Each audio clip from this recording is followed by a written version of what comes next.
dispersos, o sea, poco vamos a hacer en esa línea. Y la llamada libertad de expresión, ¿usted cree que es una ventaja o es una No, siempre va a ser una ventaja. O sea, la libertad de expresión es una condición inevitable para que exista democracia. O sea, si la gente, incluso nosotros en algún momento gozábamos en algunos pronunciamientos nuestros, de que uno de los primeros derechos innatos, porque uno no tiene libertad de expresión porque se le reconozca la Constitución, sino que la Constitución lo que hace es proteger ese derecho, pero uno tiene ese derecho como un derecho innato, ¿no?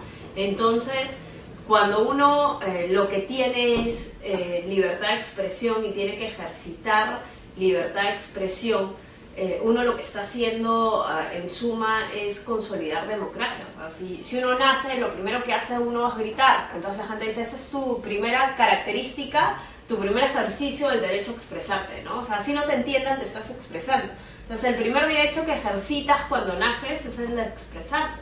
Entonces si nosotros no defendemos el derecho a que la gente diga lo que piensa, claro, tiene una limitante y nosotros siempre lo decimos y lo ratificamos, o sea, no es que sea un derecho irrestricto y que cada uno puede decir lo que quiera, y todos los instrumentos legales lo dicen, o sea, hay y se reconoce el derecho a expresarse, pero que tiene como limitación el honor y la buena reputación. A veces toman de excusa eso, la llamada libertad de expresión, para decir muchas cosas. Claro, para caer en libertinaje, ¿no? Vale. Y por eso nosotros siempre hemos alentado que hay libertad, sí, y la vamos a defender en todos los fueros, pero es libertad con responsabilidad, ¿no? Y esa responsabilidad es el honor y la buena reputación que el resto del colectivo social tiene, o sea, es la imagen que esa gente tiene y yo no puedo caer en libertinaje mancillando ese honor, no solo por un tema ético y moral, sino porque las leyes también te lo prohíben, ¿no? ¿Y usted qué cosas le recomendaría a los futuros periodistas, a los futuros practicantes, para que no se... No, yo creo que es fundamental que uno... hay un aporte fundamental que a uno le da la universidad y que lo diferencia brutalmente de la gente o que es empírica y que hay mucha gente empírica y con un prestigio tremendo. No sé, Hildebrand nunca estudió periodismo y nadie negaría que es el mejor entrevistador que pueda haber y un tipo más allá de sus convicciones personales sobre algunos temas en el ejercicio periodístico es muy pulcro, ¿no? Pero yo lo que sí diría es de que de manera fundamental la universidad lo que le da a uno es, y lo que le debe aportar es esa formación ética y ese aprender a pensar. O sea, yo creo que un periodista que no se da tiempos para pensar, para meditar qué va a hacer, es un periodista que en la práctica está muerto. O sea, y los periodistas, por desgracia, por el ritmo de vida, además de en un día cubrir 5 comisiones o poco más, o sea, generalmente tienen muy poco tiempo para pensar, ¿no? Y yo recuerdo mucho que una vez vino un catedrático de la Universidad de Salamanca hace algunos meses y le preguntaba a la gente de Bausate, ¿ustedes de qué se preocupan más con sus estudiantes? ¿No? Entonces le iban explicando, sí, de que en Bausate a la gente que sale de Bausate se le conoce mucho por el tema de que son los mejores redactores que luego hay en las redacciones, que uno tiene gente de Bausate en todos lados. Y él decía, eso es genial, o sea, que la gente sepa redactar es genial, pero, decía uno, como universidad lo que debe priorizar es enseñarle a sus estudiantes a pensar. Porque si la gente no tiene claro cómo pensar y cómo analizar y no sabe que tiene que pensar sobre algunas cosas, ¿no? Generalmente la técnica la puede aprender en una redacción sin necesidad de estar 5 años en una universidad, pero la universidad lo que te aporta es eso, o sea, es esa mirada crítica a las cosas, es el periodista tiene que estar siempre cuestionándose además todo lo que le dicen, o sea, cuando el periodista que se queda con una sola versión de los hechos porque le convenció está perdido en el ejercicio, o sea, uno debe entender que siempre todas las cosas que pasan en la vida tienen 2 versiones, ¿no?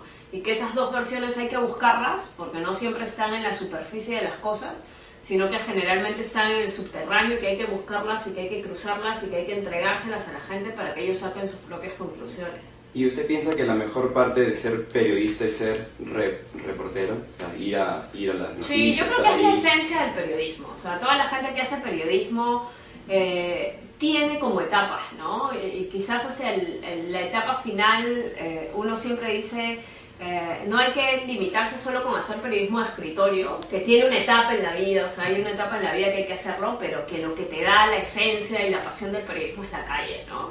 y toda la gente que al final termina haciendo periodismo de escritorio, porque al final hay un momento de tu vida que llega ese instante, siempre se ha nutrido y se ha iniciado en la calle, ¿no? Porque en la calle hay un universo por descubrir, o sea, uno sale a hacer una nota y al final no sabes con qué te vas a encontrar y tienes que aplicar de todo, desde la técnica periodística, pero también la psicología para hacer que alguien te diga algo que no te quiere decir, y también tienes que aprender a tener técnicas para acercarte a la gente, o sea, por ejemplo, nosotros decíamos muchísimo, y eso te lo da y te lo debería dar también la universidad, el tema de que periodistas, yo conocí muchísimos alumnos en algún momento que tienen que ir a cubrir algún tema de policiales y que tienen un shock al momento que ven su primer muerto en la calle, ¿no? Entonces es como también desde la universidad te entrenas emocionalmente, en inteligencia emocional, para aprender a manejar esos momentos fuertes que no solo le pasan a los estudiantes. O sea, yo recuerdo haber tenido colegas de Frecuencia Latina cuando llegaron en 2007 al terremoto de Pisco.